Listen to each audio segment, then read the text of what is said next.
No one's going to fix your life but you. You always have to take a step up in the ladder to be able to get to the top. You can't get to the top by flying up. Human beings don't fly. For me, what has always worked is having the small next dream, the next step. When I was younger, it was really romanticized that you're going for it and just keep going. And, it's like you have to work 24 hours, do 4 movies in one time, 5 shifts, don't sleep, don't eat. And the more a person does that, the more successful you will be. But as I have seen and lived more life, I've realized having a work-life balance is really important. Give yourself a break. It's okay. You just have to do the best you can. Survive, keep your head above water, and slowly you'll see you'll be walking on it. So this romanticization of work has to be tough and work has to be rough, it's not. Work can be your companion. Work can be creative. Work can be something that gives you joy.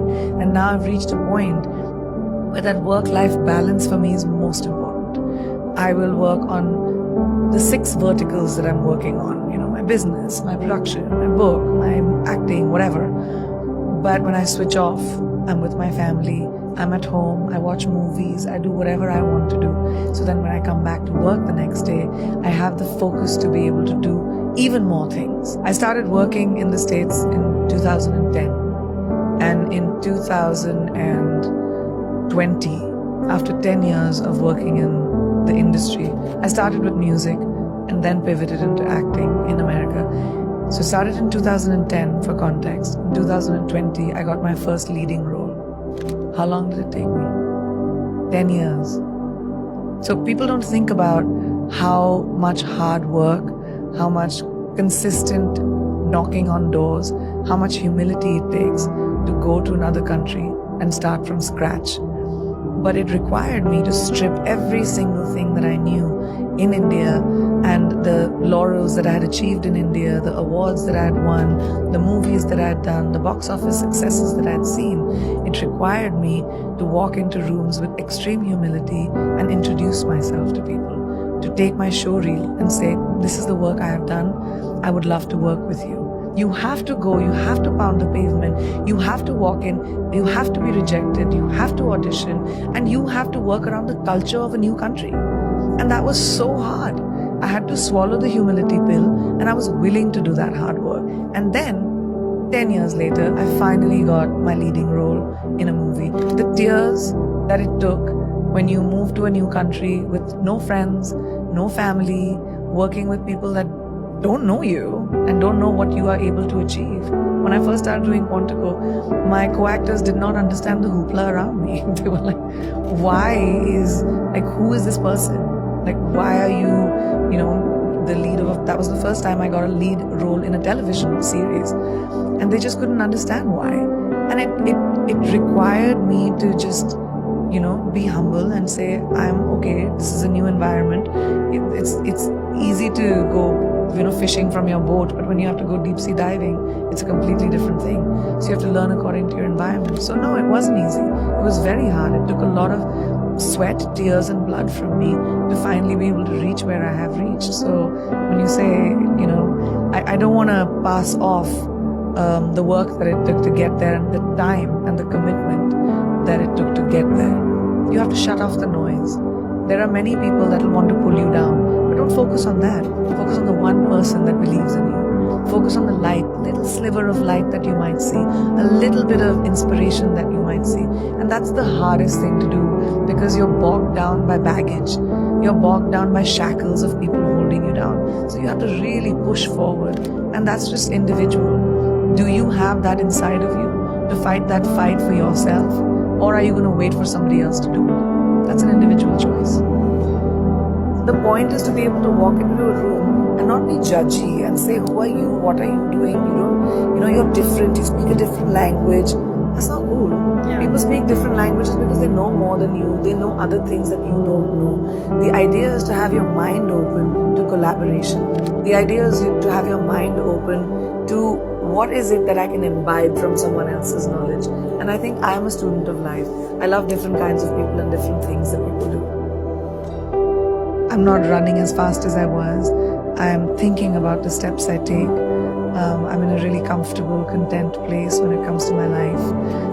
choices that I'm making are mine and are not defined by other people or the validation that I probably needed when I was younger. So I think that's made me a little bit more happy and calm. Why am I lucky enough to have the life that I do? And some other woman somewhere else with the same desires, same ambitions, same, needs doesn't have any of it. I really think about that a lot.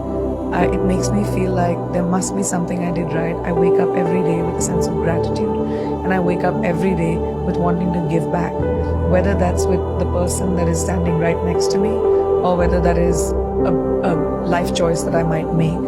But giving back, I think, is so crucial when it comes to being grateful. I'm highly grateful for everything that I have, and I do think that maybe I did something right, that I've been blessed with the opportunity of having the life, being born to the parents that I was, being able to have the opportunity of making my own choices, having agency in my own life. If you think about women around the world, so many don't have that. Like, complete choices are made for themselves. But my parents told me, you have to have your opinion. It can be very scary. I mean, this generation of girls is fearless, and there's so many girls that take charge of their own lives and they say, I'm not going to fit into the cookie cutter mold that probably my mother did or my grandmother had to. And it's so, like, I have goosebumps right now just thinking about it. I meet so many young women who have changed the trajectory of their families because of the choices that they've made. I think my message would be that there's a lot of noise around us and people that tell us to be a certain way.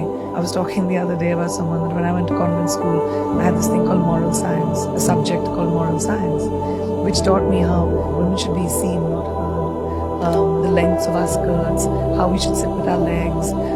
There's so much that has been told to women that to be a good girl, you have to be a certain way. Good girls don't make history. Bold girls make history. Bold people make history. So if you want to be the lead actor of your movie, which is your life, you've got to take choices that might be contrary to what you've heard. And that empowerment may or may not come from your parents, may or may not come from your family or boyfriend or whoever you're around. It comes from you. And that no one can do. If you don't have that encouragement in your home, try to find it in your gut, because no one's going to fix your life but you. I don't know. I don't think about the future. I'm not someone who, I plan for the future, but I don't think about how far I can go. I mean, who knows what my future holds for me. But what I can think about is my present. And like I said, I like to imbibe from people that I know. The reason I take new steps is because I see someone else doing something new and I'm like, what can I do that'll make me feel how I feel about this person? It's about that feeling. It's about imbibing from the people around you. And it could be someone you admire on television. It could be someone in your class. It could be someone that you work with. But when you see something that you admire about someone, imbibe it. And I just love the fact that you can have an idea today and monetize it. Why not? You're not just reduced to, I won't say reduced to because I come from a family of doctors and engineers, but at that time, in my parents' generation and the generation before that, it was doctor, engineer, lawyer, military, government job. Like those 5 or 6 things that everyone had to aim for. But today, like, I think my generation of parents are not going to have those boxes for our children, right? You have an idea, let's run with it. I think that innovation is the only way to evolve. And if you're not evolving, you're stagnant, it's boring, bye, you should go to bed. So I think, but for me, that's a little bit of a struggle for me. I juggle a lot of balls, and sometimes I'm just so tired that I don't pay attention to the next thing as much as I would want to. And I check the box sometimes, and it works, and it's okay, because a lot of us do it. We just go to work and do the bare minimum, and I have to remind myself that the bare minimum is not my standard for myself. It always has to be more than the minimum. And you have to remind yourself to take some time. You just have to take some time to whatever you want to do. Go to bed early, have ice cream, just feed your soul. When you feed your soul as a human being, when you're with your family, your friends, you laugh a little, you bring joy, innovation happens. Creativity comes from a place of feeling good with yourself. And I think the most important thing is to feel who you are, and then it just does. What is my best opportunity at 18, at 25, at 35, at 60? Who is it that you want to be? So age ain't nothing but a number. That's a real fact. We put too much equity on age. It just doesn't matter. What matters is what you do about your life in the moment right now. Keep the people around you that are your champions. And maybe this is also something I realize when I'm older, but I tell young people this all the time. Do not hang around with poisonous people. Do not keep people around you that are toxic, that mess with your brain. Keep people around you that are genuinely happy for you. Only people that are genuinely happy for you, and if that's two people, you're a rich person. I think the meaning of life is having purpose.